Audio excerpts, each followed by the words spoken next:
kwenye shule hizi za msingi ndo tukahamishiwa pale. Tukatoka pale wote tumeenda pale shuleni, makundi kwa makundi, familia kwa familia. Yaani tena hapa hamna kuchekana kama mama nani sasa alikuwa anamcheka mwenzie si nani, yani hakuna kuchekana. Kwa hiyo tumetoka pale wote tumehamishiwa shule. Kuna shule kama 3 hivi tulizivamia zote. Zilijaa watu. Tukaletewa chakula, unga. Nao Red Cross wametuletea unga, michele, unaona bwana.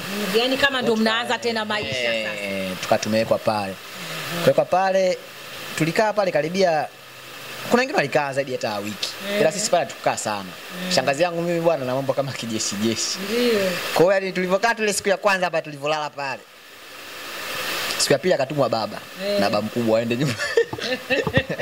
Waende nyumbani kule wakaangalia nyumba vipi. Ndio Kule wakaenda mpaka kule wakuta tope tu.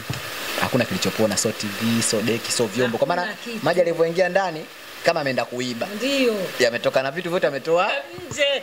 Ametoa nje. Kwa hiyo kilichobaki labda godoro sababu lililoa maji ndo akachukua akaanua akaika nje pale akawa anapiga piga na nini.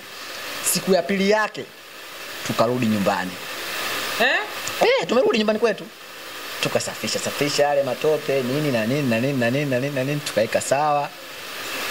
Moja japokuwa kulikuwa kuko sawa ile kivile, lakini tukapata ni pa kulala. Sasa nikuulize labda wewe mvua hivyo hakukuwa labda na maiti, labda watu wamekufa labda hivi katika zingine. Watu kufa mbona mpaka imetangazwa hiyo. Watu mbona wamekufa wengi sana. Ila sasa so ambao mimi nimemshuhudia ambaye kabisa papo anakulomba mimi nimemshuhudia anakufa ni mmoja. Na yule alikufa kwa tamaa zake yeye mwenyewe.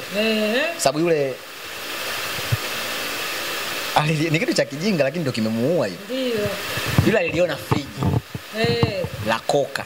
Yale ambayo yana kioo mbele kama unafahamu. Yale marefu yale. Na ile friji ndani lina vinywaji kabisa vinaonekana. Kwa hiyo yule jamaa ni mtu ambaye tafu tu pale mtaani. Kama mtaani labda mtu ambaye anafanya nyonya nini yani Juma nini. Wenyewe anaita mbavu. Yeye akahisi ile friji anaweza akalifanyaje? Akalibeba lile. Akalidandia hivi basi.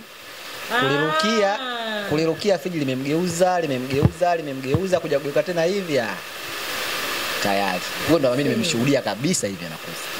Ila baada ya pale ndio tukaanza kutangaziwa sehemu kama unaona hapa tumekaa hapa tunatangaziwa pale Rungwe kwa nyumba imebomoka mkufa watoto 3. Ndio. Tutangaziwa tunaambiwa hapa nyuma hapa uwanjani kuna nyumba imebomoka kafa mtu na mkewe ndani. Ndio kutangaziwa kama hivyo lakini mimi ambaye nimemshuhudia kafariki ni huyu mmoja. Ile uharibifu ulikuwa mkubwa kweli. Sawa kabisa. Unaona bwana. Baada ile tukio kuisha watu tulivyorudi majumbani tukatulia sasa lakini mtaa bado ulikuwa hujatulia kutokana na uchafu ulikuwa mwingi kweli. Umeletwa na maji. Uchafu ulikuwa mwingi kweli, mizoga, wanyama mabata, makuku, yani makopo. Yani mtaa ulikuwa mchafu.